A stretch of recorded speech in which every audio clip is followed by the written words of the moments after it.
Hot dog buns are really fun to make. They're easy to do. It just takes a little bit of practice to get that shape going.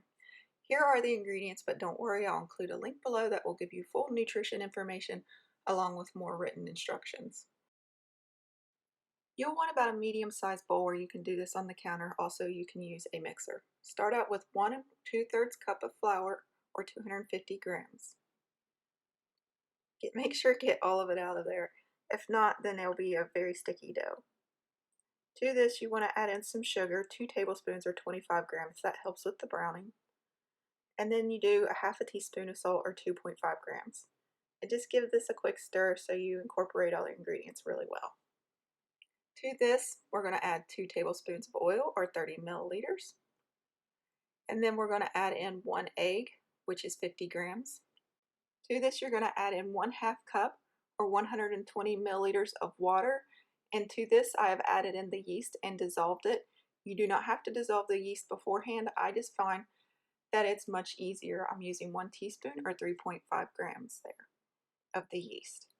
Then you just use the back of a spoon and you mix it. If you're using a stand mixer, you would put this in all together and turn it on to the mixing speed that your mixer requires and leave it until it pulls away from the sides and it's easily stretched without tearing. That takes about 10 minutes. Okay, once you get this mostly together, you're going to pull it out onto a clean work surface and then you're going to begin to knead it. It's a really simple process. You just pull the dough toward you and then push it away. Don't worry about the little bits and bobs because it'll pick up as it goes.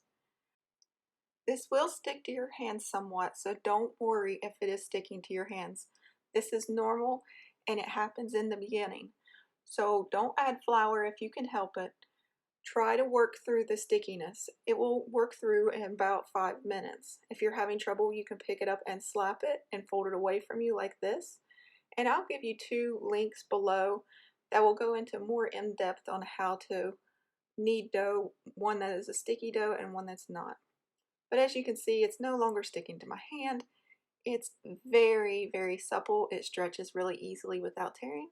So I'm now ready to go to the next step. This took me 7 minutes if you want to have a timeline. You'll want to put this into a container. If you grease it, it'll come out easier. If not, it'll be a little difficult to remove. You can use the one that you made it in, or you can use one that has a cover on it. I like to use covers because you don't have to use saran wrap or cover it with a towel, and it's reusable. Here it is about 2 hours later, and it's a very sticky dough. It's going to be a little difficult to remove from this container because I didn't grease it, which I recommend doing so if you're working with a really sticky dough, because if not, you're going to struggle a bit bringing it out. Don't worry if this happens, it still works just fine. Once you get it out of the container, you're going to measure it and you're going to divide this by 6. One tip I learned was to sprinkle your weighing scale, if you're using one, with flour so it doesn't stick, because this is a sticky dough, and it'll be a lot easier to measure and to weigh out your ingredients. And be sure to gather up every little piece that you can, and as you can see, it's quite sticky. It's sticking to my hands. This is perfectly normal to happen. And this dough should be about 450 grams, so you're going to divide it by 6, I'm sorry, which is going to be roughly around 75, I believe. Once you have 6 balls of dough, you're going to do a little bit of tension. Just roll it around on the counter like this, and then set it aside. If you need to, you can use a little bit of flour. That's okay at this point. It's not going to make a big difference on how it rises and how it tastes. So don't feel bad if you need to sprinkle a little bit of flour on your work surface. It is going to be quite a sticky dough, so don't worry about it if it's sticking to the counter. This is actually preferred. It makes it a really soft and supple dough, and it will be very tender to eat, but it's also sturdy enough to hold those toppings. And if it's sticking to your counter a lot, you can roll it in just that one section and it'll pick up all the little bits of dough. So that's just a little quick tip. And as you can see, this is very, very sticky. Get out a ruler if you need to, or you can just eyeball it. You want 5 inches or about 13 centimeters. And just take one of the balls of dough and roll it until you get a 5-inch or 13 centimeter log. And you sprinkle down some flour on your work surface and set it there, or go ahead and place it on the baking tray. I like to put them all on just work surface and let them rest, and that way I can see if I made one a little bit too big or a little too small, that I can go ahead and adjust them before putting them on the cookie sheet. When you do put them on a cookie sheet, you want to grease it well or use parchment paper. I prefer to use parchment paper when baking if I can. There are instances when you use a higher temperature, you can't use parchment paper, but this is only baked at 375. As you can see, this is sticking to the table a lot, and if that's really giving you a hard time making a circular motion, just sprinkle on a little bit of flour, and I'm talking a tiny bit, not even a third of a teaspoon, and that will help you just roll it out a little bit better. It's completely fine at this point to add a little bit of flour. It's not going to affect the texture or the taste of the bread, as long as you're not sprinkling, 2 cups of flour. Just be gentle. And if it's giving you a little fight and it's coming back and bouncing back and not letting you roll it out, that just means you need to let the dough rest a few more minutes before you try to roll it out. It will give the chance, or the gluten, a chance to relax, and it will make it easier to roll out. So if you're trying to roll this out and you let go and it just bounces straight back and just pulls into a smaller size, give it a few minutes, come back and go again. See how easy this is? This really isn't a difficult process. So you're going to do this for all 6 of them. And there you have it.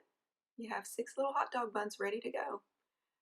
Now what we're going to do is transfer them onto the baking sheet. You want to put them a ½ inch apart. That's about 1.5 centimeters apart. And the reason you do this is because when they expand as they're rising the second time, they're going to touch and it's going to support each other and help them rise in the oven. It gives them a really nice pull apart hot dog bun like you're used to seeing in the stores. You don't have to be completely precise, just try to get it even between each one of them and try to leave about 2 inches or so on each side so that they don't touch the side of the pan as they're baking, because if you're using a non-stick pan, a pan that isn't non-stick and it touches the side, it's going to be difficult to remove if you didn't line it. You want to cover these and let them rest for 45 minutes to an hour. Then preheat your oven to 375 or 190°C. And they will look like this. See how beautifully they are touching each other? And you're going to put them in the oven for about 15 minutes. 17 minutes on some ovens, but I found 15 minutes is perfect for mine. Once they are fully baked, you're going to remove them and you're going to put them on a cooling rack and let them cool completely before you slice them. If you are not used to using hot pans, put on your oven mitts before you remove it from the pan, because you can burn yourself. Remove it from the parchment paper and let it cool completely. It takes about an hour, maybe 2, depends on how hot your kitchen is. Please learn from my mistake here. Don't cut a hot dog bun like this. I actually cut my finger right now, but that's okay. Cut it on a cutting board or use a butter knife. It's really not needed to use a bread knife. It's very nice on the inside. As you can see, it looks just like a hot dog bun. Holds up toppings really well. It's very delicious, and these freeze awesome. If you enjoyed this recipe, please go to jacksonsjob.com for more recipes, and be sure to be safe in the kitchen. Enjoy. Happy baking.